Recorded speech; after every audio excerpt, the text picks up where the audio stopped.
ভয়ঙ্কর দৃশ্যটা একটা ভয়ের দলা আটকে দিয়েছে রবিনের গলায়। তার থেকে কয়েক হাত মাত্র দূরে দাঁড়িয়ে আছে এক মহিলা।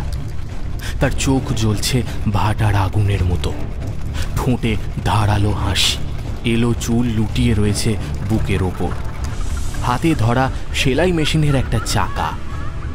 রবিন কাঁপা স্বরে বলল, কে তুমি? কে? হিংস্র হাসিটা কাঁপিয়ে দিল যেন গোটা ঘরটাকে। তীক্ষ্ণ মহিলা কণ্ঠস্বরটা প্রতিধ্বনিত হল।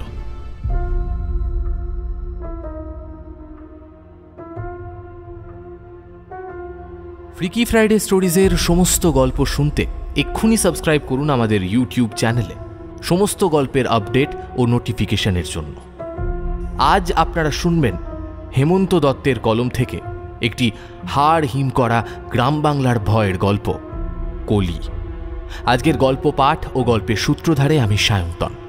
শুনতে থাকুন আজকের আমাদের বিশেষ নিবেদন, সুলেখক হেমন্ত দত্তের কলম থেকে কলি।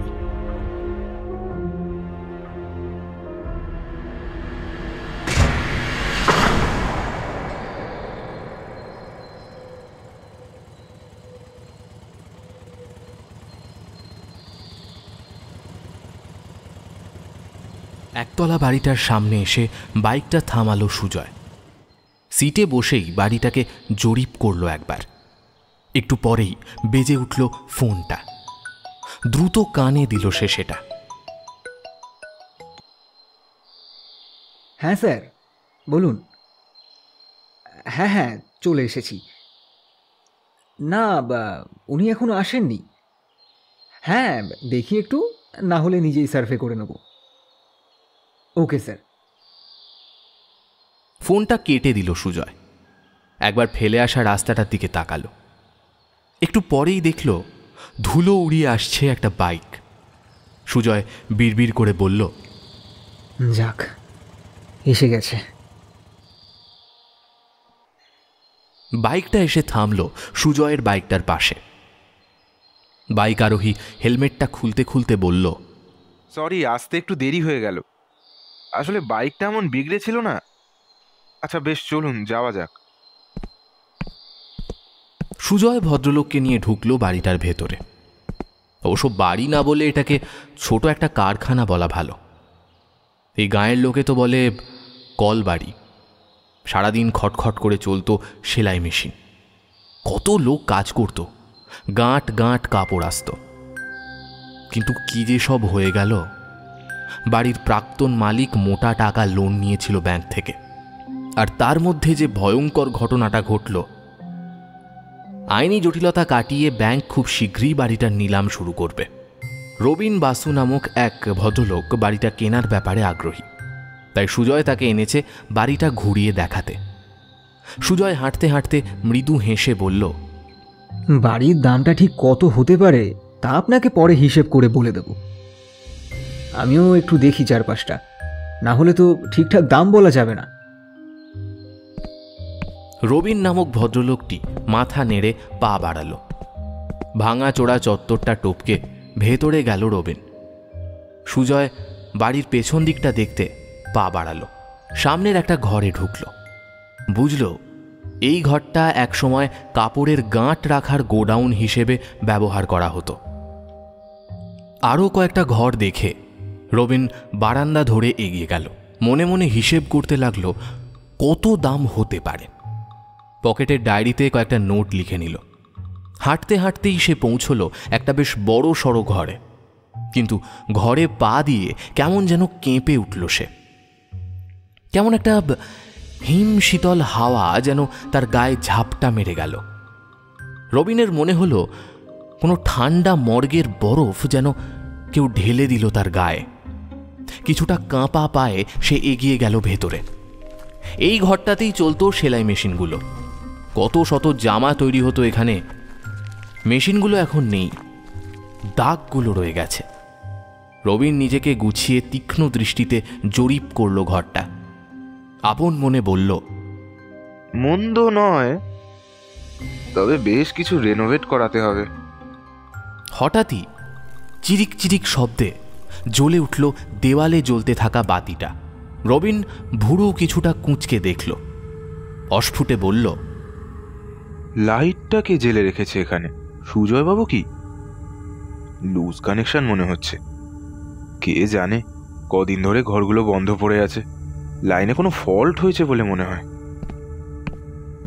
কথাগুলো নিজের মনে বলতে বলতে রবিন এগিয়ে গেল আরও কিছুটা। ঘরের মধ্যে কেমন একটা আষ্টে গন্ধ, যেন অনেকটা কাঁচা রক্তের গন্ধ যেমন হয় তেমন। রবিনের কেমন একটা অস্বস্তি হতে লাগলো। খোলা ভেন্টিলেটরে হয়তো কোনো পায়রা বাসা বেঁধেছে। ডানা ঝাপটে উড়ে গেল কয়েকটা, বসলো অপর একটা খোপে। ডানা ঝাপটানোর শব্দটা যেন এই জমাট নিস্তব্ধতায় অলৌকিক অতিপ্রাকৃত কোনো জীবের হেঁটে যাওয়ার মতো মনে হলো রবিনের। বুকের অস্বস্তিটা বাড়ল আর একটু যেন। অস্বস্তিটা নিয়ে ঘুরতে গেল সে, আর তখনই চোখ আটকে গেল মেঝেতে। শরীরটা কেঁপে উঠল তিরতির করে। একদলা রক্ত ছড়িয়ে ছিটিয়ে আছে মেঝেতে। কাঁপা কাঁপা স্বরে সে বলল, এ কি? এখানে রক্ত কোথা থেকে এলো? বেড়ালে কোনো পায়রা টায়রা খেয়ে ফেলেছে নাকি? কিন্তু তাহলে তো পালক থাকতো। চারিদিকে কিছুটা উদ্ভ্রান্তের মতো তাকালো রবিন। সবকিছুই তো স্বাভাবিক, তাহলে? রক্ত পড়ে থাকা জায়গাটার দিকে আরও একবার কাঁপা চোখে তাকালো। গলা থেকে আপনা হতেই বেরিয়ে এলো, এ কি? রক্তটা গেল কোথায়? কিছুটা হতভম্ব হয়ে গেল রবিন। মাথার ভেতর সব কিছু যেন তালগোল পাকিয়ে যাচ্ছে তার। বিড়বিড় করে বলল, যা শুনেছি তাহলে তা ঠিক। এ বাড়িতে গোলমাল আছে, ভয়ঙ্কর রকমের গোলমাল আছে। দ্রুত ঘুরতে গেল, আর তখনই কানে এসে লাগল সেলাই কল চালানোর শব্দ। কেউ যেন দ্রুত বেগে চালিয়ে চলেছে কলটা। এই ফাঁকা ঘরে কিভাবে সেলাই কল চলতে পারে? কিছুটা চিৎকার করে নিজের মনেই সে বলল, কি হচ্ছে এসব? আমি কি তবে? কথাটা গলাতেই আটকে গেল। ভয়ঙ্কর দৃশ্যটা একটা ভয়ের দলা আটকে দিয়েছে রবিনের গলায়। তার থেকে কয়েক হাত মাত্র দূরে দাঁড়িয়ে আছে এক মহিলা। তার চোখ জ্বলছে ভাটার আগুনের মতো, ঠোঁটে ধারালো হাসি, এলো চুল লুটিয়ে রয়েছে বুকের ওপর, হাতে ধরা সেলাই মেশিনের একটা চাকা। রবিন কাঁপা স্বরে বলল, কে তুমি? কে? হিংস্র হাসিটা কাঁপিয়ে দিল যেন গোটা ঘরটাকে। তীক্ষ্ণ মহিলা কণ্ঠস্বরটা প্রতিধ্বনিত হল,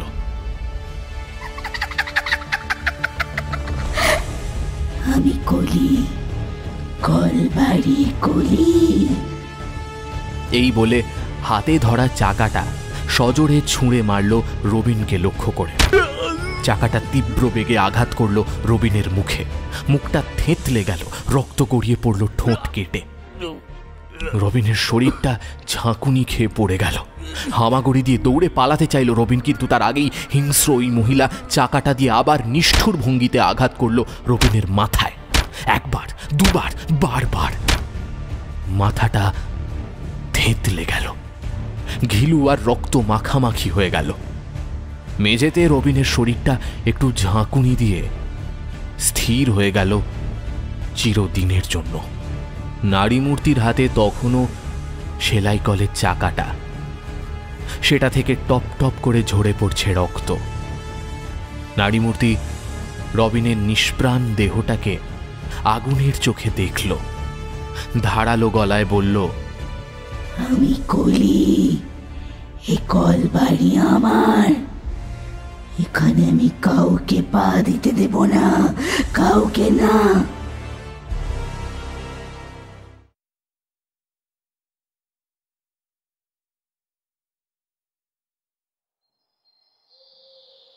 রবিন বাসুর ভয়ঙ্কর চিৎকার শুনে ছুটে এসেছিল সুজয়। ভেবেছিল ফাঁকা বাড়িতে বেড়াল বা বিজাতীয় কিছুর হঠাৎ দেখা পেয়ে ভয় পেয়ে গেছেন ভদ্রলোক। তাই এক প্রকার ঊর্ধ্বশ্বাসে ছুটে এসে দাঁড়িয়েছে দরজাটার সামনে। কিন্তু ভয়ঙ্কর মর্মান্তিক দৃশ্যটা যেন পাথর করে দিয়েছে তাকে। আরও কিছুটা এগিয়ে আসতে সুজয়ের স্নায়ুও যেন নাড়া দিল। কেউ যেন তাকে ভেতর থেকে বলে উঠল, পালা, বাঁচতে চাস তো এক্ষুনি পালা, পালা। উল্টো দিকে ঘুরল সুজয়। তারপর প্রাণপণে দৌড়তে শুরু করলো। পেছনে ছুটে আসছে অতি প্রাকৃত অশরীরী এক নারী মূর্তি, মুখে হিংস্র আওয়াজ করে, হাতে কলের চাকা। সুজয় কোনো রকমে এসে উঠল বাইকটায় কিক দিল প্রচণ্ড ভয়ে, কিন্তু বাইক স্টার্ট নিল না। হঠাৎ খেয়াল করলো সুজয় উত্তেজনার বশে বাইকের চাবিটাই লাগায়নি। হাত ভরল পকেটে, দ্রুত বের করলো চাবিটা। হিংস্র গর্জনটা আবারও পেছন থেকে ভেসে এলো। সুজয়ের হাতটা কেঁপে গেল আর চাবিটা পড়ে গেল হাত থেকে।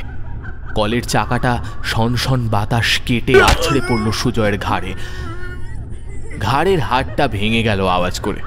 সুজয়ের মাথাটা ঝুলে গেল আর দেহটা নিয়ন্ত্রণ হারিয়ে বাইক থেকে পড়ে গেল রাস্তায়। সুজয়ের গলা দিয়ে ঘরে একটা মৃত্যু যন্ত্রণার আর্তনাদ বেরিয়ে এলো আর শরীরটা দুবার কেঁপে নিথর হয়ে গেল চিরদিনের মতো। শুধু পেছনে অভিশপ্ত কলবাড়ির সামনে থেকে প্রতিধ্বনিত হল সুতীক্ষ্ণ কণ্ঠস্বরটা, আমি কলি, কলবাড়ির কলি, আর এই বাড়ি আজও আমার। যে বাড়িতে পা দেবে তার একটাই পরিণতি হবে, মৃত্যু।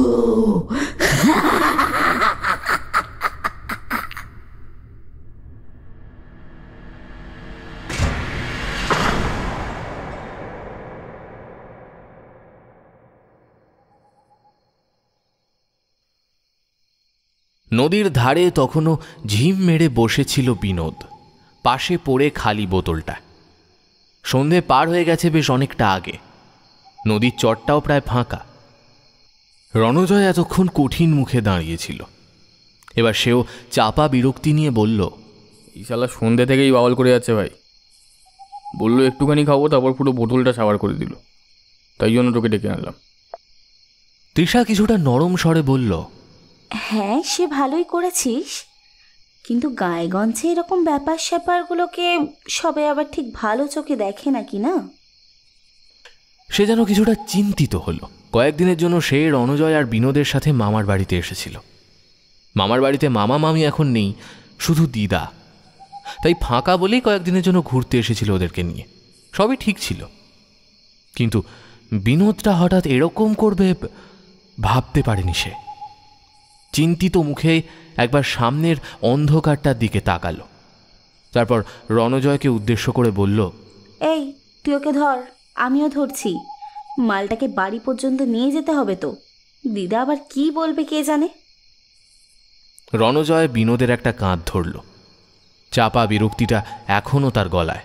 এ ভাই, এ ওঠ ওঠ, আরে ওঠ ভাই ওঠ, আর বাওয়াল করিস না ভাই, ওঠ। রণজয় বেশ কিছুটা ঝাঁকুনি দিয়ে তুলল বিনোদকে। বিনোদের পেটের ভেতর সোনালি তরল যেন স্নায়ুতে নাড়া দিল প্রবলভাবে। জড়ানো গলাতে সে বলল, মন্দিরা আমায় ডিস করলো ভাই, ব্রেকআপ হয়ে গেল আমাদের ভাই, ব্রেকআপ হয়ে গেল। রণজয় গলা কিছুটা উঁচিয়ে বলল, বাবা সে তো ভালো খবর, তোকে ভ্যাম্পায়ারটা ছেড়েছে। বিনোদ রণজয়ের হাত ছাড়িয়ে নদীর দিকে যেতে যেতে দুহাত ছুঁড়ে চিৎকার করে বলল, মন্দিরা, আই হেট ইউ মন্দিরা। তারপর এক দলা থুতু ছিটিয়ে দিল। You fucking bitch, I hate you. Trisha ঠেলে দিল রণজয়কে। এই ওটাকে থামা, এবার বাড়ি ফিরে চল। দিদা একা আছে, খুব চিন্তা করবে। রণজয় বিনোদের হাত ধরে এবার টান দিল। ঠিক আছে, বাকি যে কথাটা আছে সেটা পেটে জমা রাখ, ওখানে ফিরে গিয়ে বাকিটা হবে, ঠিক আছে? চ। বিনোদ রণজয়ের কাঁধে ভর দিয়ে প্রায় টলতে টলতে নদীর চর ছাড়িয়ে এগিয়ে চলল। তৃষা যেন স্বস্তির নিঃশ্বাস ফেলল একটু। মেঠো রাস্তাটা ধরে একই রকম টলতে টলতে এগিয়ে চলল বিনোদ। জড়ানো গলায় এখনও সে বলে চলেছে, ওই মালটার কোনো দিন সুখী হবে না ভাই, দেখিস মালটার বুড়ো বর জুটবে, দেখিস ভাই দজ্জাল শাশুড়ি পাবে। আমি অভিশাপ দিচ্ছি মালটাকে, আমি শালা। ভাই রণজয়, তুই দেখে নিস ভাই। রণজয় কোনো রকমে বিনোদকে বাড়ি পর্যন্ত ফিরিয়ে নিয়ে যেতে চায়, তাই মাথা নেড়ে বলল, ও সব কথা ছাড় ভাই, তুই বাড়ি চ। দিদা আজ রাতে দেশি মুরগির মাংস করেছে। ভাই রণজয়, আমার নিজেকে কিরকম দেবদাস লাগছে রে ভাই। আর দেবদাস হোসনি ভাই, পাঠান বা জওয়ান টাওয়ান কিছু একটা হ। বিনোদ হঠাৎ দাঁড়িয়ে গেল। তার চোখ আটকে গেছে রাস্তার ধারের একতলা বাড়িটার জানলায়। সেখানে জলজল করছে দুটো চোখ। তৃষা বিনোদের পিঠে আলতো ঠেলা দিল। এই কি হলো, দাঁড়িয়ে গেলি কেন? মন্দিরাকে দেখলাম ওই বাড়িতে, ওই জলাটার ধারে দাঁড়িয়েছিল মন্দিরা। কি বাজে বকছিস? মন্দিরা এখানে কোত্থেকে আসবে? হ্যাঁ, মালটাই হেট মারাচ্ছে আর ওই মন্দিরাকে দেখছে। অনেক হয়েছে, এবার বেশি মাতলামি করলে না ঠাঁটিয়ে কানায় গোড়ায় দেবো। আরে বিশ্বাস কর ভাই, ওখানে দাঁড়িয়েছিল। দাঁড়া দাঁড়া, আমি মন্দিরাকে ঘরের ভেতর থেকে ধরে আনছি, দাঁড়া দাঁড়া তোরা। এই বলতে বলতে রণজয়কে ছাড়িয়ে নিজেই টলতে টলতে ঢুকে গেল সামনের পরিত্যক্ত ঘরের চত্বরে। তৃষা চিৎকার করে উঠল, এ বিনোদ, কি করছিস? ও মাই গড, কি করব এখন? আর কি করবি? আরে মালটাকে ধরে এনে পুকুরের জলে চুইয়ে দিচ্ছি, তাহলে সব হ্যাংওভার বেরিয়ে যাবে। দাঁড়া তো, চ। এই বলে রণজয় পা বাড়াতে গেল। তৃষা চেপে ধরল রণজয়ের হাত। রণজয় কিছুটা অবাক হয়ে বলল, কি হলো, এভাবে হাত ধরলি কেন? তৃষা চোখ বিস্ফারিত করে বলল, এটা যে সে বাড়ি নয় রে, এই গায়ের লোক এটাকে কলবাড়ি বলে। অভিশপ্ত কলবাড়ি। দিনের বেলাতেই লোকে ধার মারায় না। মানে তাহলে বিনোদ? জানি না, বিনোদটা যে নেশার ঘরে এমন করবে ভাবতে পারিনি রে। রণজয় এক পলক বাড়িটাকে দেখল। সন্ধ্যের ঘন অন্ধকারে বাড়িটাকে যেন একটু বেশি ভয়ঙ্কর বলে মনে হলো। রণজয় এক মুহূর্ত ভাবল, তারপর গলা উঁচিয়ে ডাক দিল, বিনোদ, বিনোদ চলে আয় ভাই। না, কোনো উত্তর এলো না। কিছুটা ভ্যাবাচ্যাকা খেয়েই সে তাকালো তৃষার দিকে। তার চোখে মুখেও চাপা আতঙ্ক। বিনোদ টলতে টলতে যেতে যেতে বাড়ির চত্বরে হুমড়ি খেয়ে পড়ে গেল। মুখ দিয়ে যন্ত্রণার একটা আওয়াজ বেরিয়ে এলো। আওয়াজটা এসে পৌঁছেছে রণজয় আর তৃষার কানে। রণজয় গলাটা উঁচিয়ে বলল, এ বিনোদ। আরে কি হলো বল। না, কোনো উত্তর এলো না। রণজয় আরও একবার তৃষার মুখের দিকে তাকালো। তারপর আবেগঘন স্বরে বলল, আমি ভিতরে চললাম, বুঝলি, আগে দেখি কিরকম অবস্থা। আরে ওসব অভিশাপ টভিশাপ পরে দেখা যাবে। এই বলে তৃষার উত্তরের অপেক্ষা না করেই হন হন করে হাঁটা দিল। একটু পরেই রণজয় উদ্বিগ্ন হয়ে ডাক দিল, তৃষা এক্ষুনি আয়, জলদি। তৃষা দিকবিদিক ভুলে ছুটে গেল। গিয়ে যা দেখল তাতে রাগ আর কষ্ট যুগপৎ বুকে নাড়া দিয়ে গেল তার। চত্বরের আধভাঙা কোন ইঁটে হুমড়ি খেয়ে পড়ে গেছে বিনোদ। নাক ঠোঁট কেটে গলগল করে নামছে রক্তের স্রোত। তৃষা মুখে একটা আওয়াজ করে উঠল। রণজয় মৃদু স্বরে বলল, আগে ওকে কোনো ঘরের ভিতরে বসাই, তারপর দেখি কি করা যায়। তৃষা বিনোদের এই অবস্থা দেখে আর বুকের ভেতর চলতে থাকা চাপা আতঙ্কে যেন বেশ কিছুটা গুটিয়ে গেছে। মৃদু স্বরে সে উত্তর দিল, হ্যাঁ তাই চল। বিনোদকে নিয়ে দুজনেই বারান্দা ধরে এগিয়ে চলল। পরপর কয়েকটা ঘর তালা বন্ধ। একবার ভাবল বারান্দাতেই বসে, কিন্তু তখনই তৃষার গলাটা কানে এলো, এই এই ওকে নিয়ে আয়, ওকে নিয়ে আয়। বিনোদকে নিয়ে রণজয় ঢুকল কোণের ঘরটাতে। তৃষা যেন একটু থমকে গেল। কেমন একটা হিম শীতল বাতাস যেন নাড়িয়ে দিয়ে গেল তার শরীরটা। ঘরের ভেতরে যেন চাপা হিস হিসে একটা শব্দ ভেসে বেড়াচ্ছে। তৃষার এমন মনে হলো কেন কে জানে। মনের ভুল হবে হয়তো, নাকি সত্যিই কেউ। রণজয় বিনোদকে ধরে দেওয়ালে ঠেস দিয়ে বসালো। বিনোদ বিড়বিড় করে বলে চলেছে নেশার ঘোরে, মাইরি ভাই, মন্দিরাকে আমি ছেড়ে কথা কইব না। কি ভেবেছে আমাকে? হ্যাঁ, লিঙ্গি মেরেছে পার পেয়ে যাবে? হ্যাঁ, আগে একবার পাই, তারপর দেখাবো মজা। রণজয় এবার কিছুটা ধমক দিল। চুপ কথা, নিজের নাক সামলাতে পারিস না, আমার মেয়ে সামলাবি। ঠিক করেছে, লেঙ্গি মেরেছে। এই বলে পকেট থেকে একটা রুমাল বের করে চেপে ধরল বিনোদের নাকটা। গজগজ করে বলে চলল, হ্যাঁ না, এটাকে চেপে ধরে বস। আমি দেখি বাইরে কোথাও একটু জল পাওয়া যায় কিনা। আরে ধর। এই বলে রণজয় বাইরে যাওয়ার জন্য ঘুরল। তৃষা ঈষৎ কাঁপা স্বরে বলল, রন, আমার মনে হচ্ছে ঘরের ভেতরে কেউ আছে। আমি বাতাসে তার নিঃশ্বাস অনুভব করছি। বিনোদ একই রকম নেশা জড়ানো গলায় বলল, মন্দিরা ভাই, মন্দিরা, ওরে তোরা আমার কথা বিশ্বাস করছিস না, কিন্তু এরকম আগুনের মতো চোখ ওই মালটারই হতে পারে। আমি শিওর এখানেই আছে মন্দিরা। রণজয় আর তৃষা দুজনেই বিনোদের কথাটাকে বিশেষ পাত্তা দিল না। রণজয় মৃদু স্বরে বলল, এই তৃষা, তুই ওর কাছে একটু বস, বুঝলি? একটু জলের ব্যবস্থা করি। আগে ওই মালটার মুখে মাথায় জল ঢালতে হবে।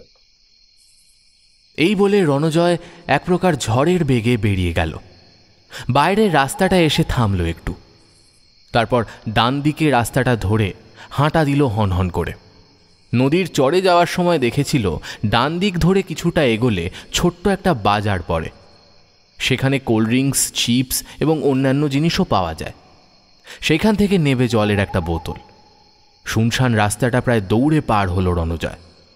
দোকানটা খোলা ছিল। দ্রুত একটা জলের বোতল কিনল, কিন্তু ফিরতে গিয়ে হঠাৎই পুলিশের গাড়ির সাইরেনের শব্দটা কানে আসতেই থেমে গেল। গাড়িটা এসে দাঁড়ালো কোল্ড ড্রিঙ্কসের একটা দোকানের সামনে। গাড়ি থেকে নামলো একটা ভারী চেহারার পুলিশ। সে দোকানটার দিকে এগিয়ে গেল গজগজ করতে করতে। একবার হাতের নাগালে তিনজনকে পাই, তারপরে শালা এমন বাটাম দেবো পেছনে, শালা এক সপ্তাহ প্যান্ট পরতে পারবে না। শুনলাম দলে নাকি আবার একটা মেয়ে ছেলেও আছে। কি জ্বালা! একবার যদি হাতের নাগালে পায় না তো শালা খেয়ে দেবো। এই বলতে বলতে দোকান থেকে একটা সিগারেট ধরিয়ে এক মুখ ধোঁয়া ছাড়ল। রণজয়ের মনটা যেন কু গাইল। বিড়বিড় করে বলল, এই পুলিশটা কাদের কথা বলছে? নিজেকে অন্ধকারে মিশিয়ে নিল। তারপর দ্রুত উল্টো দিকে ঘুরে দৌড় দিল। বাড়ির চত্বরটায় পৌঁছে দম নিল একটু। তারপর দ্রুত পায়ে এগিয়ে যেতে লাগল। কিন্তু ঠিক তখনই দৃশ্যটা দেখে পা যেন পাথরের মতো ভারী হয়ে গেল। শিরদাঁড়া দিয়ে বয়ে গেল হিমেল স্রোত। সামনের অন্ধকারে জলজল করছে দুটো চোখ। কিসের চোখ ওঠা? তাহলে কি সত্যিই কেউ? ভাবনাটাকে প্রশ্রয় দিল না রণজয়। প্যাকেট থেকে ফোনটা বের করে দ্রুত টর্চের আলোটা ফেলল। আর সেই আলোতে দৃশ্যমান হলো আগুন চোখের প্রাণীটা, একটা কালো বেড়াল। নিজের মনেই হেসে উঠল রণজয়। কি সব ভাবছিলাম। ছোট্ট একটা পাথরের টুকরো তুলে নিয়ে ছুঁড়ে মারল। পাথরটা বেড়ালের গায়ে লাগতেই সেটা একটা ডাক ছেড়ে অদৃশ্য হয়ে গেল অন্ধকারে। রণজয় দেখল ঘরটার ভেতর থেকে সরু আলোর একটা রেখা বের হয়ে আসছে। জলের বোতলটা নিয়ে ঢুকলো ভেতরে। দেখল তৃষা মোবাইলের টর্চটা জেলে বসে আছে বিনোদের পাশে। বিনোদের হাতে রুমাল রক্তে লাল বর্ণ ধারণ করেছে। রণজয় বোতলটা তৃষার দিকে বাড়িয়ে দিল। এই নে, বিনোদের চোখ মুখটা একটু ধুইয়ে দে, মাথাতেও জল ঢাল। আর শোন তৃষা, আমাদের বাড়ি থেকে যত তাড়াতাড়ি সম্ভব চলে যেতে হবে। তৃষা সবে জলের বোতলটা খুলেছিল, কিন্তু রণজয়ের কথায় কেঁপে উঠল হাতটা। কণ্ঠনালীটাও দুলে উঠল একবার ভয়। কাঁপা গলাতে জিজ্ঞেস করল, কেন বলতো?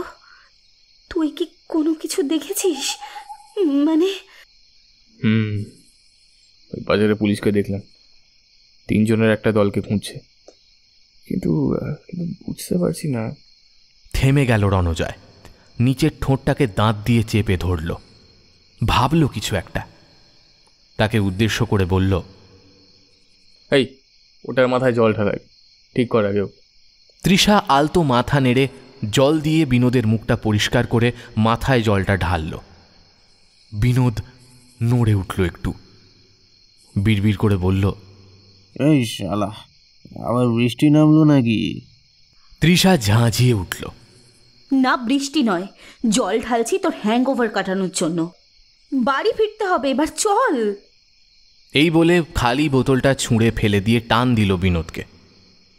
চল ভাই, অনেক বাওয়াল মেরেছিস, মান সম্মানে এবার একেবারে গ্যামাক্সিন পড়ে যাচ্ছে।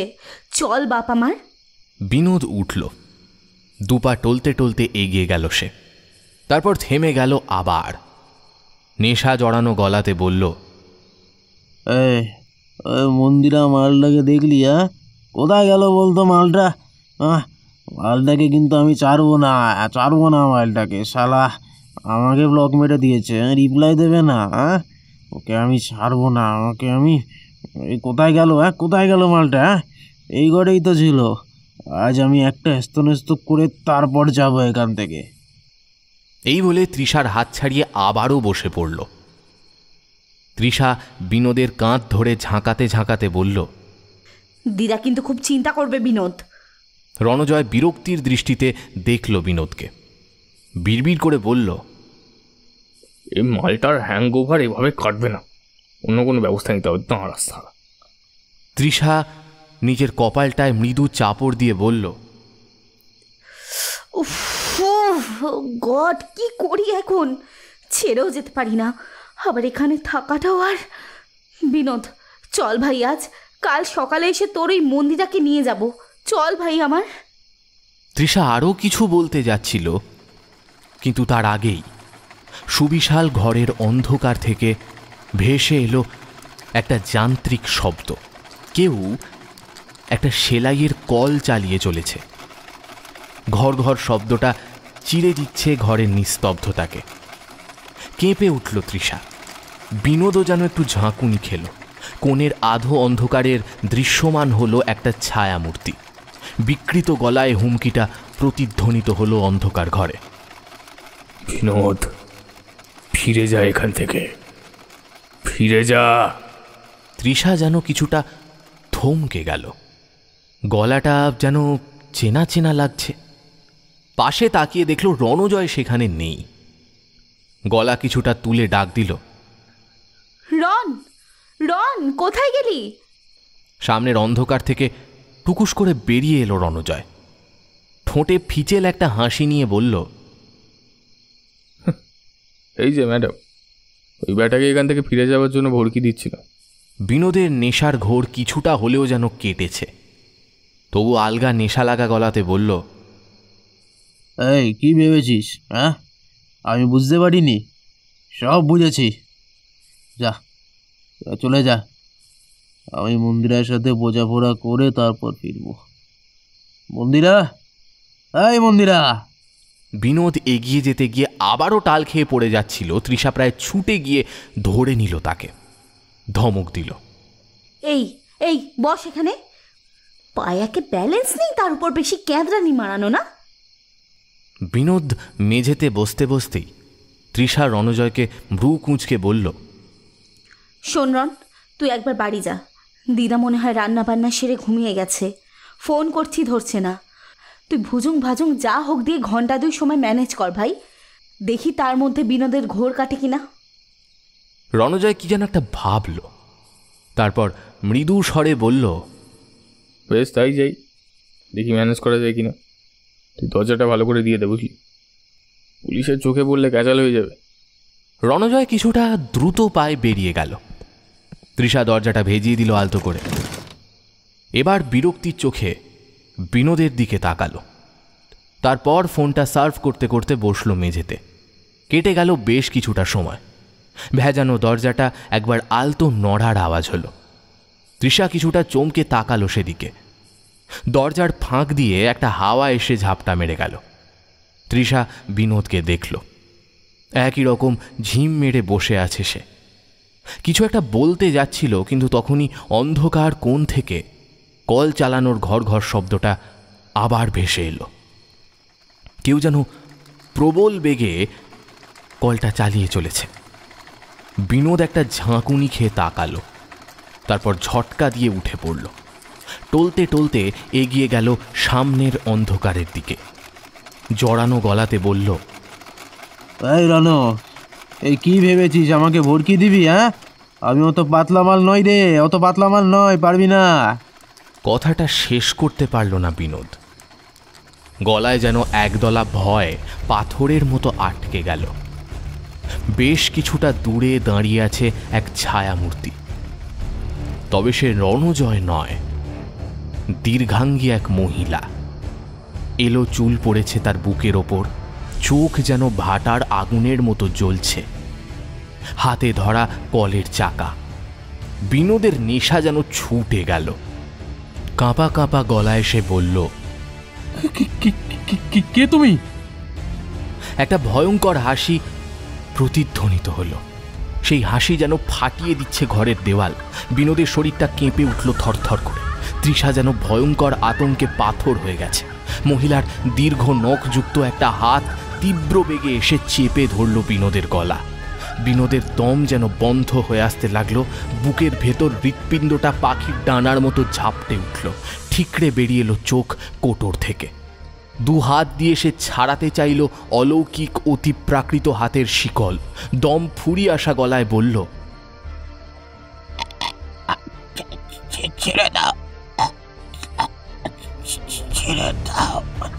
কথাটা শেষ করার আগেই কলের ভারী চাকাটা আছড়ে পড়ল বিনোদের মাথায়।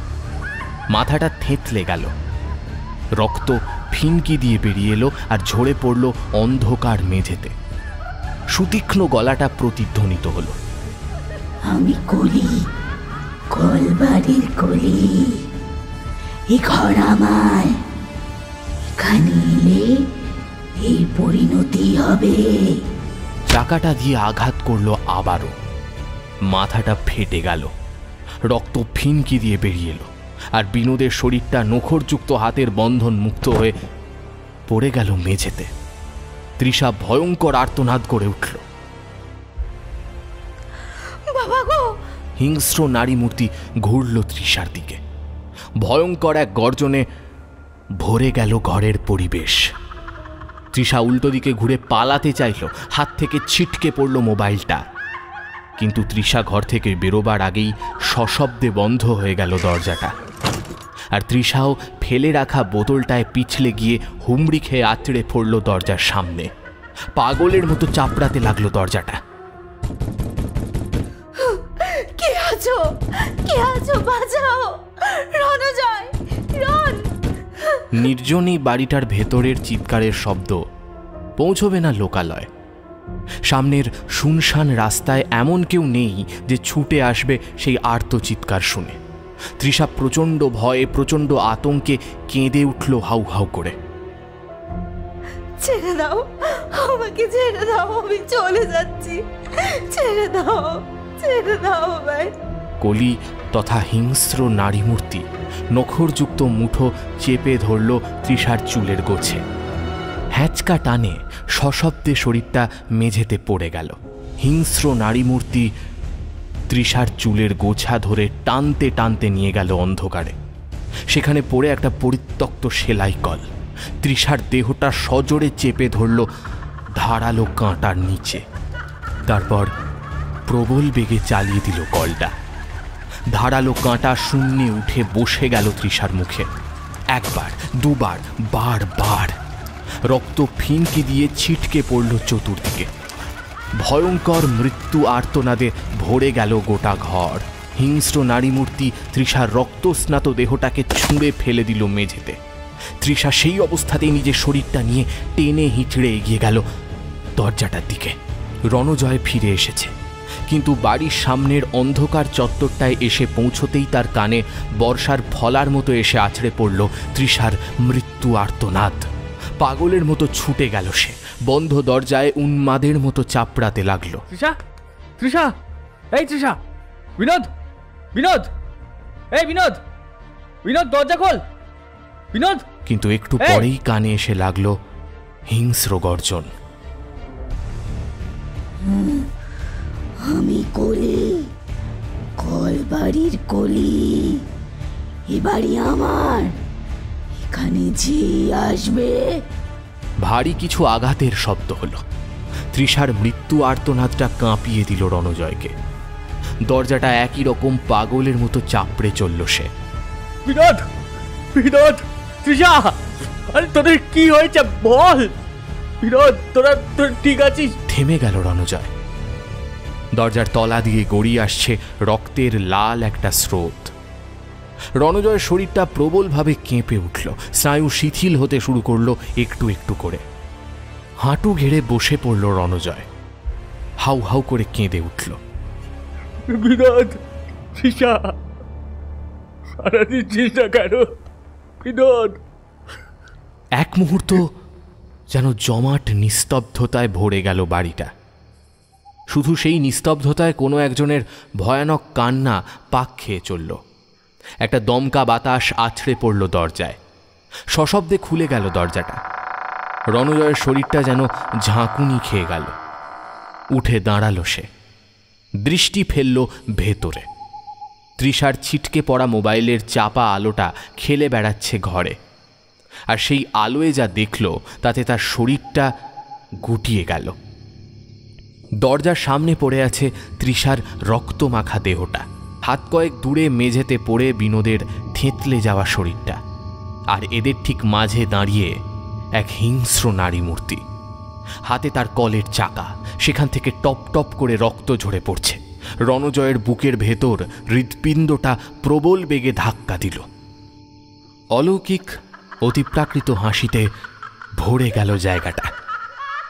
নারী মূর্তি হিস হিসে গলায় বলল, আমি কলি, কলবাড়ির কলি, আর এই বাড়ি আছো আমায়। যে বাড়িতে পা দেবে তার একটাই পরিণতি হবে, মৃত্যু।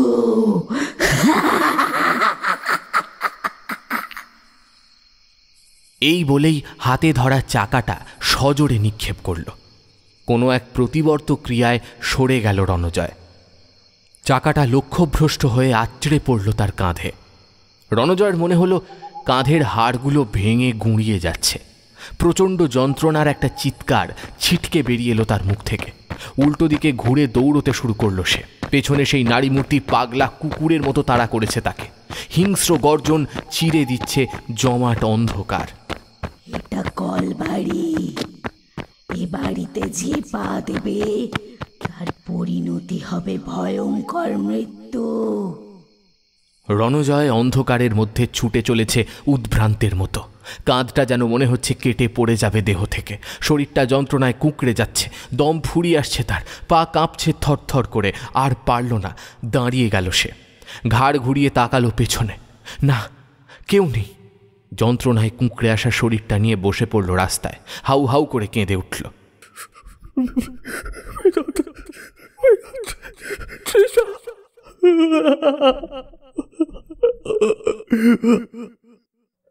স্নায়ু যেন শিথিল হয়ে এলো তার।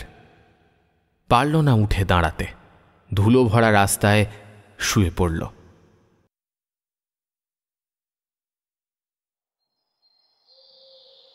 ভারী শরীরটা নিয়ে ঠেস দিয়ে বসল বালিশটা পিঠে দিয়ে। গ্রামীণ হাসপাতালে ছোট নড়বড়ে বিছানায় একটু আওয়াজ হলো। রণজয় আলতো হাত ছোঁয়ালো কাঁধে। সেখানে মোটা ব্যান্ডেজ। এই দুটো দিন যেন কোনো এক ঘোরে ডুবেছিল সে। মাঝে মাঝে চেতনা ফিরেছে, আবার ডুবে গেছে অবচেতনের গভীরে। চেতনের মুহূর্তগুলো ছায়া ছায়া কিছু মুখ দেখা দিয়েছে, কিন্তু সেগুলো স্পষ্ট হওয়ার আগেই কোন ঢেউ যেন ভাসিয়ে নিয়ে চলে গেছে সেগুলোকে। তবে সেই ছায়া ছায়া মুখগুলোর মধ্যে একটা মুখ চিনতে পেরেছে রণজয়, তৃষার দিদা। বৃদ্ধার মুখে যেন অনেক কিছু হারিয়ে ফেলার যন্ত্রণা। রণজয়ের বুকেও কেমন একটা যন্ত্রণা পাক খেয়ে চলে গেল। শরীরটাকে টেনে সোজা হয়ে বসতে গেল। কাঁধটা টনটন করে উঠল, মুখ দিয়ে যন্ত্রণার একটা আওয়াজ বেরিয়ে এলো। মুখটা যন্ত্রণায় বিকৃত করে সে এদিক ওদিক তাকালো, আর তখনই চোখে পড়ল উর্দিধারী পুলিশটাকে। তার মানে তাকে পুলিশ পাহারায় রাখা হয়েছে, কিন্তু কেন? বেশি কিছু ভাবতে হলো না রণজয়কে। একটু পরে সামনে হাজির হলো সেই ভারী চেহারার পুলিশ অফিসার যাকে সেদিন বাজারে এসে দেখেছিল। এটাও বুঝতে পারল এই পুলিশ অফিসারই সেদিন রাতে তাকে রাস্তা থেকে উদ্ধার করেছে। পুলিশের গাড়িতে যখন তার দেহটা তোলা হয়েছিল তখন সে শুধু ধোঁয়া ধোঁয়া চোখে দেখছিল গাড়ির পেছনে বসে আছে 3 জন, 2 ছেলে একটা মেয়ে। স্বল্প চেতন তাকে জানিয়েছিল পুলিশ অফিসার বাজারে এই 3 জনের কথাই বলছিল। কিছুটা চোখ বড় করে সে তাকালো। অফিসার একটা টুল নিয়ে বসতে বসতে বলল, কি হে বাপ, কেমন বোধ করছো? 2 দিন তো চোখের পাতা খুললেই না। রণজয় আলতো ঘাড় নাড়ল, কিন্তু কোনো উত্তর দিল না। অফিসার টুলটা আরও কিছুটা টেনে এনে কিছুটা চাপা স্বরে বলল, তা বাপ, রাস্তায় গড়াগড়ি পর্যন্ত তো বুঝলাম, কিন্তু ওই ছেলেটাকে আর মেয়েটাকে সটকে দিলি কেন বলতো? কেসটা কি? রণজয় যেন চমকে গেল। কি বলছে অফিসার? কাঁপা স্বরে শুধু বলল, মানে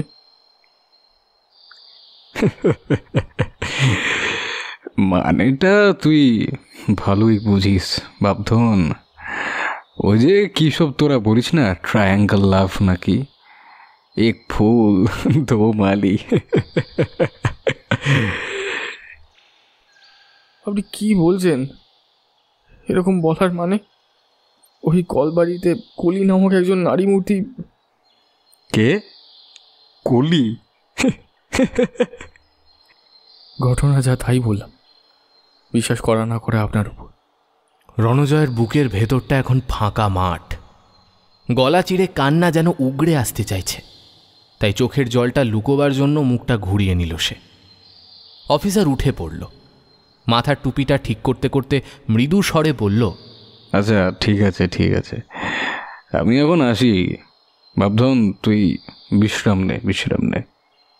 তারপর কিছুটা এগিয়ে আবার ফিরে এসে চাপা স্বরে বলল, রাতে তৈরি থাকিস বাপ, তোকে নিয়ে যাব ওই যে কি বললি কলবাড়ি কলি, একটু চরণ ধুলি দিয়ে আসবো, এমন চুলি। চলে গেল অফিসার। ভারী বুটের আওয়াজটা মিলিয়ে গেল একটু একটু করে। রণজয় এবার পাশাপাশি ফাঁকা বিছানাগুলোর দিকে তাকালো, তারপর অবসন্ন শরীরটা নিয়ে শুয়ে পড়ল। ফুঁপিয়ে উঠল, তৃষা, বিনোদ। বেশ কয়েক ফোঁটা জল চোখের কোণ থেকে গড়িয়ে পড়ল বিছানায়। রণজয় অপেক্ষা করতে লাগল। রাত প্রায় 10টায় এলেন অফিসার। রণজয় অফিসারের অপেক্ষাতেই ছিল।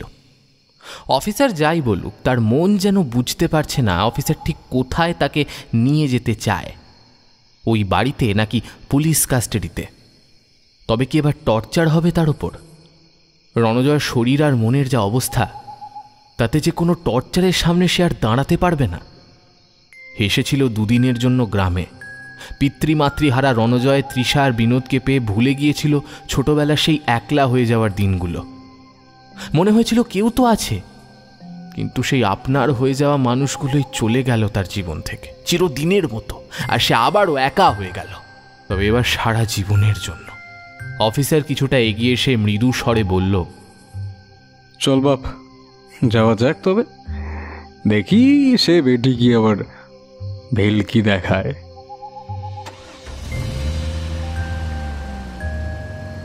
প্রায় নিঃশব্দে হাসপাতাল ছাড়িয়ে পুলিশের গাড়িটা রণজয়কে নিয়ে হাজির হলো অভিশপ্ত বাড়িটার সামনে। গাড়ি থেকে নেমে তারা অন্ধকার চত্বর টপকে 2 জন ঢুকল সেই কোণের ঘরটায়। ঘরের ভেতর পা দিতে রণজয়ের বুক ঠেলে কান্না উগড়ে এলো, কিন্তু দাঁতে দাঁত চেপে সংবরণ করল সেটা।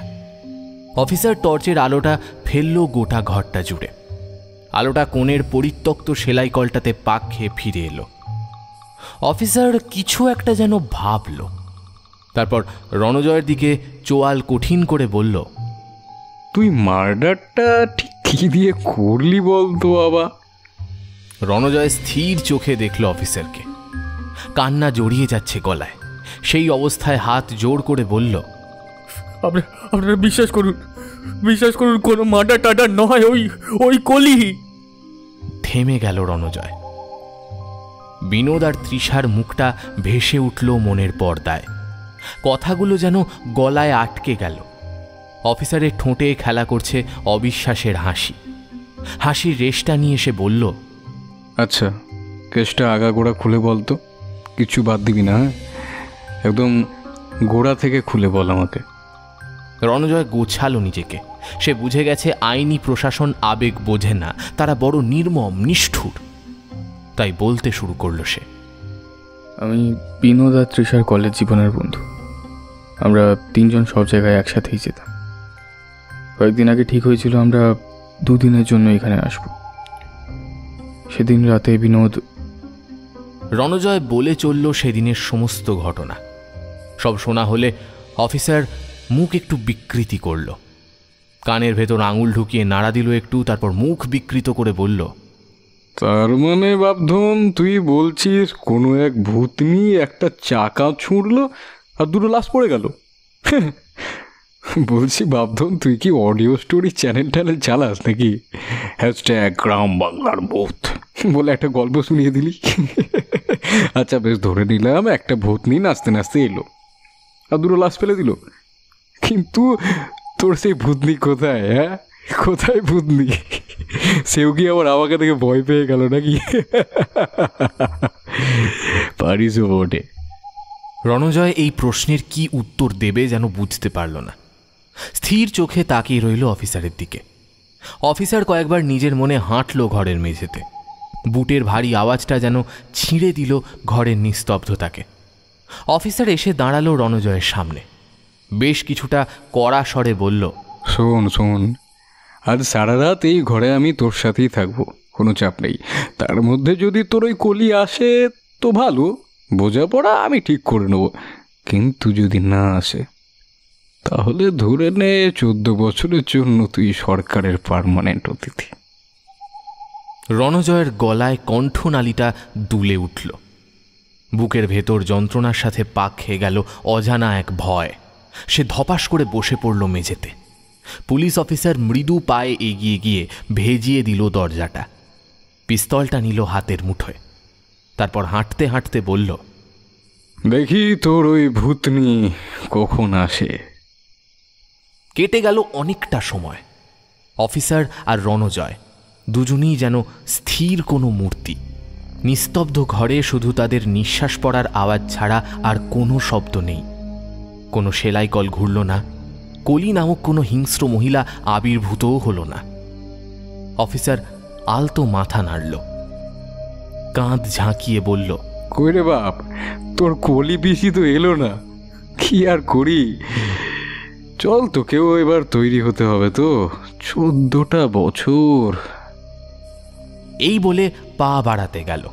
আর ঠিক তখনই অন্ধকার কোণ থেকে ভেসে এলো সেলাই কল চালানোর ঘর ঘর শব্দটা। কেউ যেন প্রবল বেগে চালিয়ে চলেছে কলটা। অফিসার টর্চের আলোটা ফেলল সামনে। আলোটা পড়ল পরিত্যক্ত সেলাই কলটার ওপর। চাকাটা ঘুরে চলেছে তখন, কিন্তু চাকাটা ঘোরালো কে? অফিসার সচকিতে ঘুরল। পিস্তল ধরা হাত এখন টান টান। কয়েক পা সামনের দিকে এগিয়ে গেল সে। এগিয়ে গেল রণজয়ও। তখনই সুতীক্ষ্ণ গলাটা প্রতিধ্বনিত হল, চিরে কাকে খুঁজছিস? আমাকে? চকিতে ঘুরল অফিসার। দেখল ঠিক দরজার কাছে দাঁড়িয়ে আছে এক মহিলা। এলো চুল ছড়িয়ে আছে বুকের কাছে। নিকষ কালো অক্ষি কোটর থেকে বেরিয়ে আসছে আগুনের গোলা। হাতে ধরা সেলাই কলের চাকা।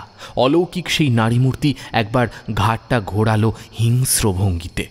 একই রকম ধারালো গলায় বলল, কেন এসেছে এখানে? বল কেন এসেছিস? এটা আমার বাড়ি, কলির বাড়ি এটা। আর যেই এ বাড়িতে পা দেবে।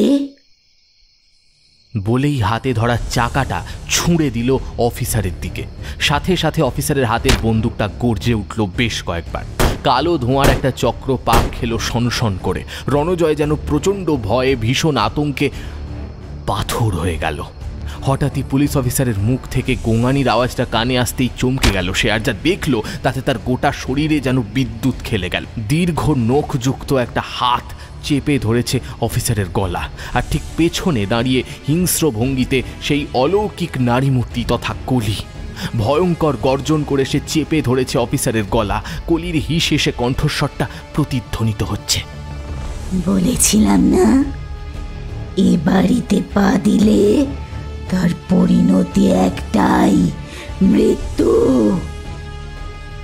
অফিসার আপ্রাণ চেষ্টা করলো ধারালো নখের শিকল থেকে নিজেকে উদ্ধার করতে, কিন্তু সব চেষ্টাই বৃথা। অফিসারের হাতের পিস্তল মুঠো খসে পড়ে গেল। চোখ দুটো যেন কোটর থেকে ঠিকরে বেরিয়ে এলো। ভারী শরীরটা কাঁপতে থাকলো থরথর করে। ঘর ঘরে গলায় সে বলল,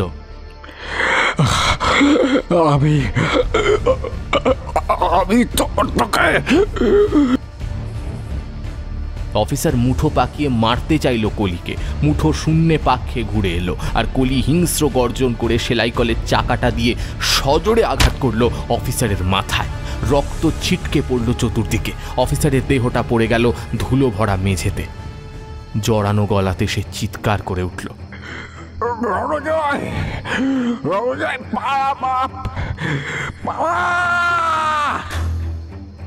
রণজয় ঘোড়ার আগে নারী মূর্তি ঘুরল রণজয়ের দিকে। পুলিশ অফিসার প্রায় ঝাঁপিয়ে আটকাতে চাইল নারী মূর্তি তথা কলিকে। ফুরিয়ে আসার শক্তিটা নিয়ে আকুল স্বরে সে বলল,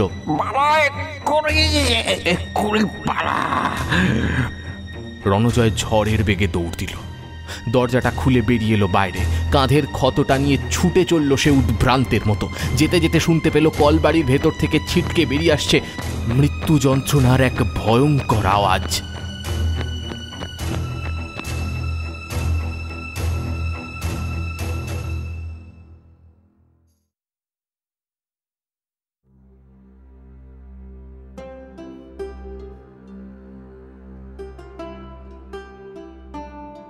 কেটে গেল বেশ কয়েকটা মাস। কলবাড়ি নিয়ে আরও গল্প তৈরি হলো কত।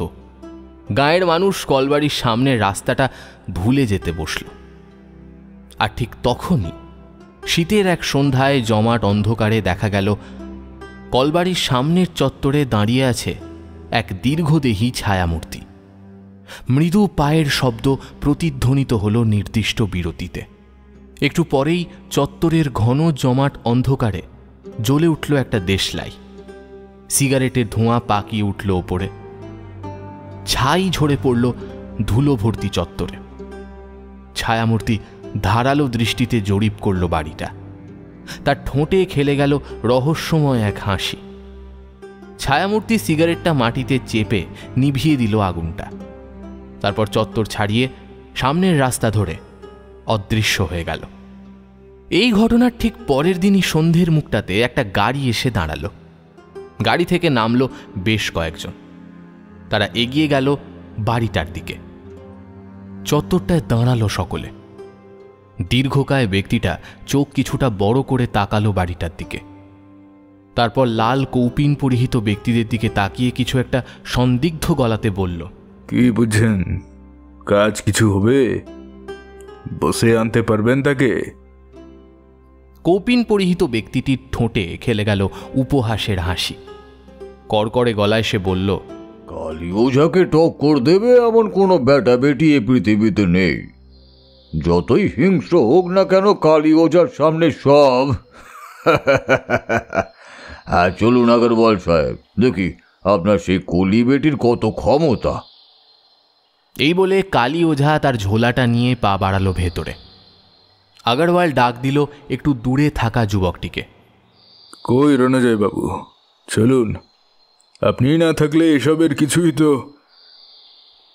বলতে বলতে আগরওয়াল ভেতরে পা বাড়ালো। রণজয়ের চোখের কোণে চিকচিক করছে জল। আলতো হাতে মুছল সেটা, তারপর নীরবে অনুসরণ করল আগরওয়ালকে। বিগত কয়েকটা মাস পুলিশি টানাপোড়েন আর প্রতিকূল পরিস্থিতি পাল্টে দিয়েছে রণজয়কে যেন পুরোপুরি। সদা হাসি খুশিতে মেতে থাকা ছেলেটা যেন এখন কঠিন পাথর। ভাঙাচোরা বারান্দা ধরে যেতে যেতে হঠাৎ থেমে গেল রণজয়। সে যেন মৃদু পায়ের শব্দ শুনতে পেল। শব্দটা আসছে তাদের পেছন থেকে, অর্থাৎ কেউ তাদেরকে বা বিশেষ করে তাকে অনুসরণ করছে। এই অনুভূতি রণজয়ের বেশ কয়েক সপ্তাহ ধরেই হচ্ছে। বিশেষ করে যেদিন থেকে আগরওয়াল সাহেব তার সাথে দেখা করেছে, সেদিন থেকেই রণজয়ের মনে হচ্ছে কেউ না কেউ তাকে অনুসরণ করছে। এখন প্রায়ই পুলিশি জিজ্ঞাসাবাদ বা নানা কারণে তৃষার বাড়িতেই আসতে হয় তাকে।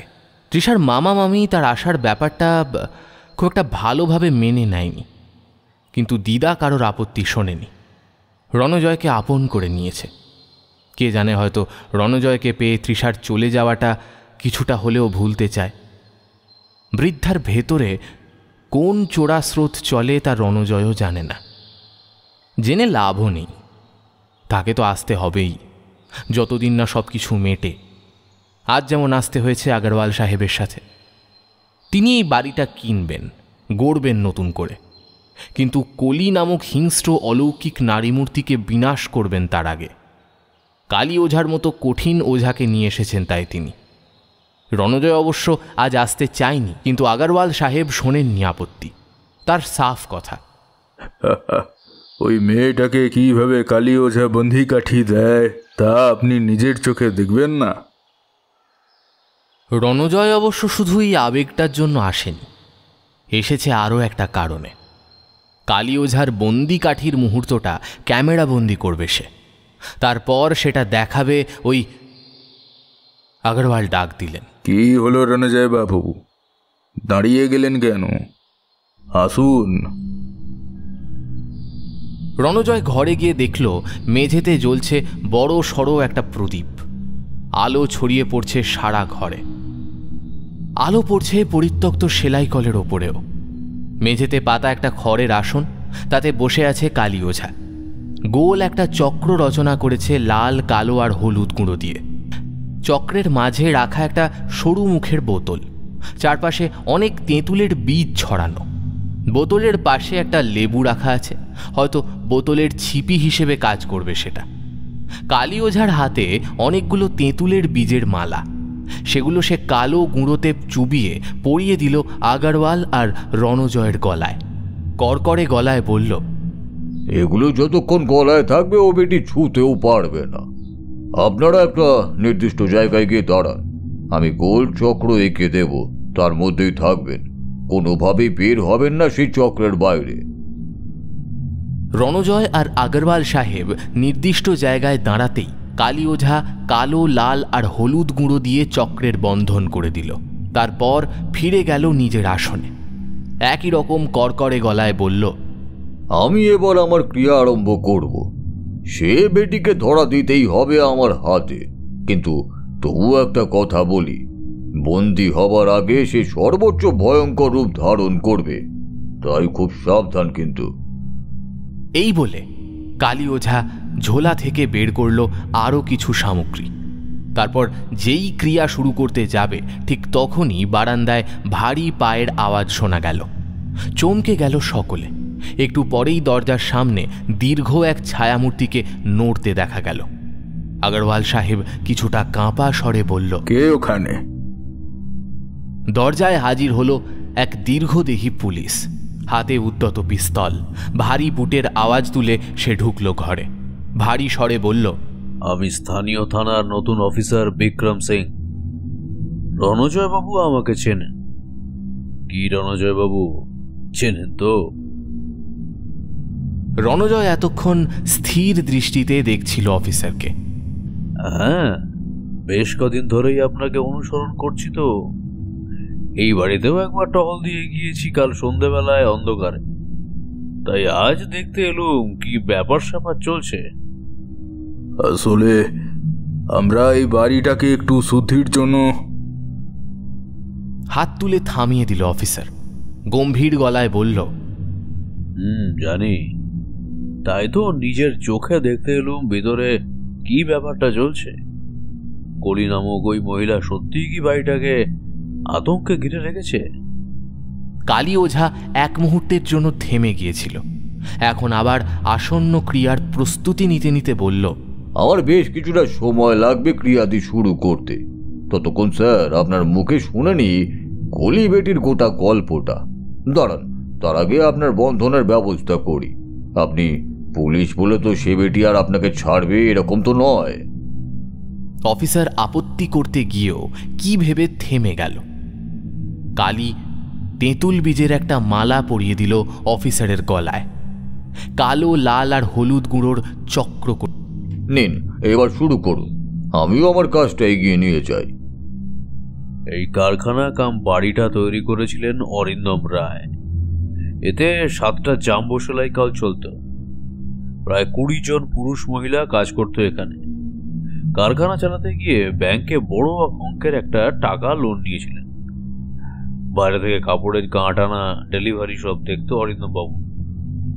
ওনার স্ত্রী মানে ওই কলি ভিতরের ব্যাপারগুলো অর্থাৎ সেলাই, মাপটা, কাজকর্ম ইত্যাদি তদারক করতেন। একবার থামলেন অফিসার, তারপর কিছু একটা ভেবে আবার বলতে শুরু করলেন। সবকিছু ঠিকই চলছিল বুঝলেন, কিন্তু গোলমাল দেখা দিল বছর 2 আগে। একদিন সন্ধ্যাবেলায় অরিন্দমবাবু বাইরে থেকে ফিরে এসে জানালেন তিনি প্রায় 5 লক্ষ টাকার মতো ক্ষতির সম্মুখীন হয়েছেন। একজন বড় ব্যবসায়ীর কাছ থেকে কন্ট্রাক্ট পেয়ে যে কাজটা করছিলেন সেই ব্যবসায়ী হঠাৎ মারা যায়। তাদের দোকান বন্ধ এখন, তাই এই টাকাটা ভীষণ ক্ষতির মুখে ফেলে দেয় তাদেরকে। একদিকে ব্যাংকের লোন পরিশোধের টাকা, অন্যদিকে হঠাৎ এই ক্ষতি যেন কারখানার পথে বিশাল কাঁটা বিছিয়ে দিল। কাজকর্ম বন্ধ হতে শুরু করলো, ঠিকঠাক মাইনে দিতে পারল না। সেলাই মেশিন, উদ্বৃত্ত কাপড়ের গাঁট সব বিক্রি হতে লাগলো। শুধু একটা মেশিন পড়ে রইল, ওই কোণের মেশিনটা। সেটা কলিদেবী নিজেই চালাতে শুরু করলেন। চেষ্টা করলেন যেমন করেই হোক ব্যাংকের লোনটা অন্তত পরিশোধ করা যায়, এই কারখানাটা বাঁচাতে হবে। কিন্তু তখনই ঘটল আর এক বিপত্তি। আবারও থামলেন অফিসার, গোটা ঘরটা জরিপ করলেন আরও একবার। কালী ওঝাকেও দেখলেন। সকলেই উদ্গ্রীব মুখে তাকিয়ে আছে অফিসারের দিকে, শুনতে চায় কলির ইতিহাস। কেন সে এই ভয়ঙ্কর আতঙ্ক ছড়িয়ে রেখেছে এই কল বাড়িতে। অফিসার নিজেকে গুছিয়ে আবারও বলতে শুরু করলেন। একদিন সন্ধ্যাবেলায় অরিন্দম বাবুর সঙ্গে কলিদেবীর ভয়ঙ্কর গোলমাল বাঁধে। ঝামেলার কারণ কারখানার এক প্রাক্তন মহিলা, নাম রুমলি। অরিন্দম বাবু নাকি জড়িয়ে পড়েন রুমলির সাথে ইললিসিট এক সম্পর্কে। তাই যেটুকু টাকা পয়সা কলিদেবী রোজগার করেছিলেন তাও নিঃশেষ হতে থাকে। জল ঘোলা হয় অনেক, কিন্তু কলি ম্যাডাম বুঝতে পারেন না কখন তাকে সরানোর জন্য অরিন্দমবাবু গভীর ষড়যন্ত্র রচনা করেছেন। 2021 সালের নভেম্বরের 3 তারিখে ষড়যন্ত্রের বলি হন কলি ম্যাডাম। আগারওয়াল সাহেব ভুরু কিছুটা কুঁচকে বলল, কিন্তু কিভাবে, মানে কিভাবে মারা গেলেন তিনি? অফিসার যেন আরো কিছুটা গম্ভীর হয়ে গেল। ভারী স্বরে বলল, পোস্টমর্টম রিপোর্ট অনুযায়ী গলায় ফাঁস দিয়ে এবং মাথায় ভারী কিছু দিয়ে আঘাত করে মারা হয়। তবে আমি এই কারখানার পুরনো কর্মী হরিপদ বাবুর সঙ্গে যোগাযোগ করে জানতে পারি সেলাই কলের চাকায় মাথা ঠুকে পুলিশ পরের দিন উদ্ধার করে কলির ক্ষতবিক্ষত দেহটাকে। কিন্তু ঠিক তার পরের সপ্তাহে অরিন্দম বাবু আর রুমলির মৃতদেহ পাওয়া যায় এই বাড়ির সামনের চত্বরে। আমি এই কয়েক মাসে অনেক কিছু খোঁজখবর নিয়ে জানতে পেরেছি সব। তাই আমি চাই রণজয় বাবু যদি নির্দোষ হন, তিনি যেন। হঠাৎই থেমে গেল অফিসার। ঘরে একটা হিম শীতল হাওয়া শনশন শব্দে পাক খেয়ে গেল। কেমন একটা হিস হিসে শব্দ ভেসে এলো গোটা ঘরটা জুড়ে। কালী ওঝা বেশ কিছুটা ব্যস্ত হয়ে বলল, সবাই সাবধান, সে বেটির আসার সময় হয়ে গেছে কিন্তু। কালী ওঝা কিছুটা কালো তিল মুঠোয় নিয়ে ছড়িয়ে দিল বোতলটার চারপাশে। বিড়বিড় শব্দ করে শুরু হলো মন্ত্র উচ্চারণ। রণজয় দেখল কালী ওঝার চোখ রক্তবর্ণ ধারণ করেছে। সে এখন বুঝতে পেরেছে কেন কলি নামক হিংস্র মহিলা এত ভয়ঙ্কর, এত নিষ্ঠুর রূপে আবির্ভূত হয়। যে অন্যায়, যে অত্যাচার তাকে সহ্য করতে হয়েছে, যে বিশ্বাসঘাতকতার মুখোমুখি সে হয়েছে, তার দাম হয়তো এইভাবে মেটাতে চাইছে। সে এটাও বুঝতে পারছে আবারও আসছে ভয়ঙ্কর এক ঝড়। ভাবনাটা মেলানোর আগে সেলাই কলের ঘর ঘর শব্দটা শোনা গেল। চমকে তাকালো সকলে। দেখল ঘরের আলো ছায়া কোণে দাঁড়িয়ে কলি নামক সেই অলৌকিক মহিলা।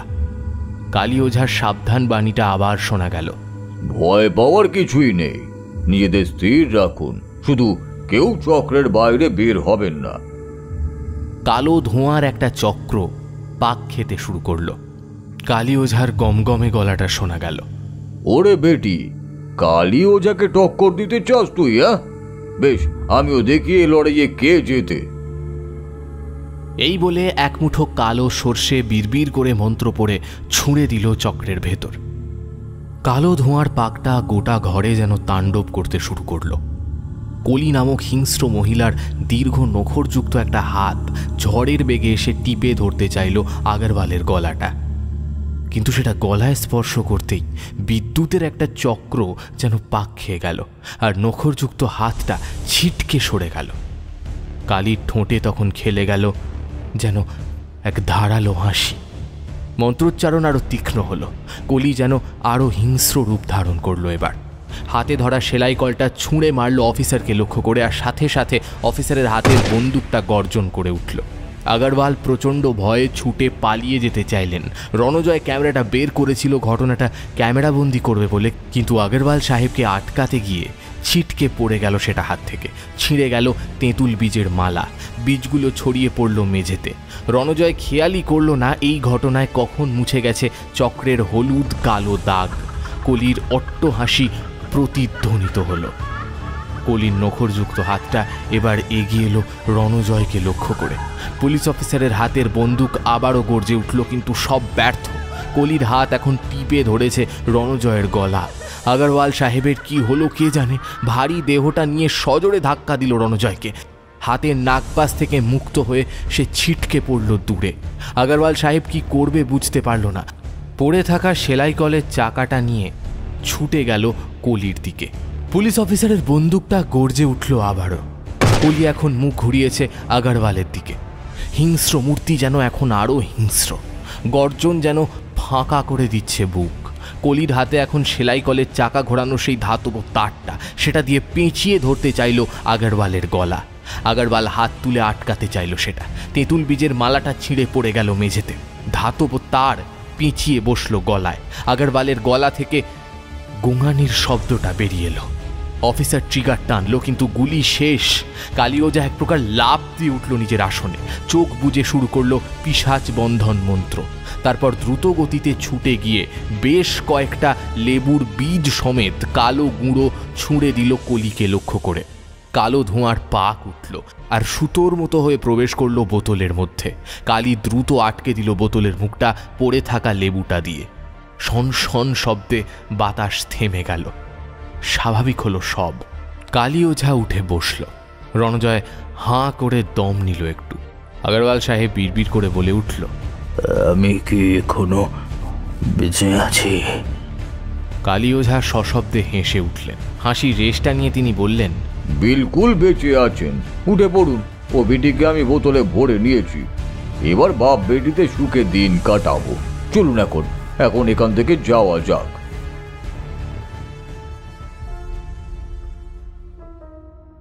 সকলেই কলবাড়ি ছেড়ে এগিয়ে চলল রাস্তায় রাখা গাড়িটার দিকে। শুধু সন্ধ্যের জমাট অন্ধকারে আবারও ঢাকা পড়ে গেল কোনো এক কলবাড়ি তার নিজের নিষ্ঠুর গোপন ইতিহাস নিয়ে।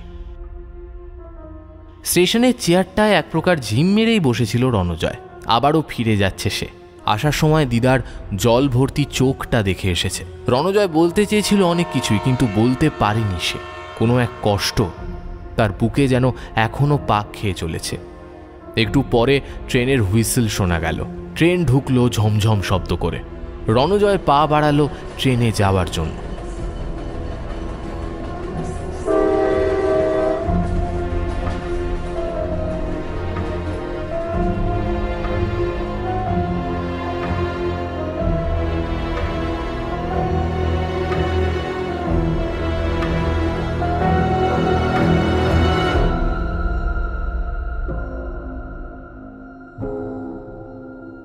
এতক্ষণ আপনারা শুনছিলেন কলি, রচনা হেমন্ত দত্ত, গল্প পাঠ ও গল্পের সূত্রধারে ছিলাম আমি সায়ন্তন।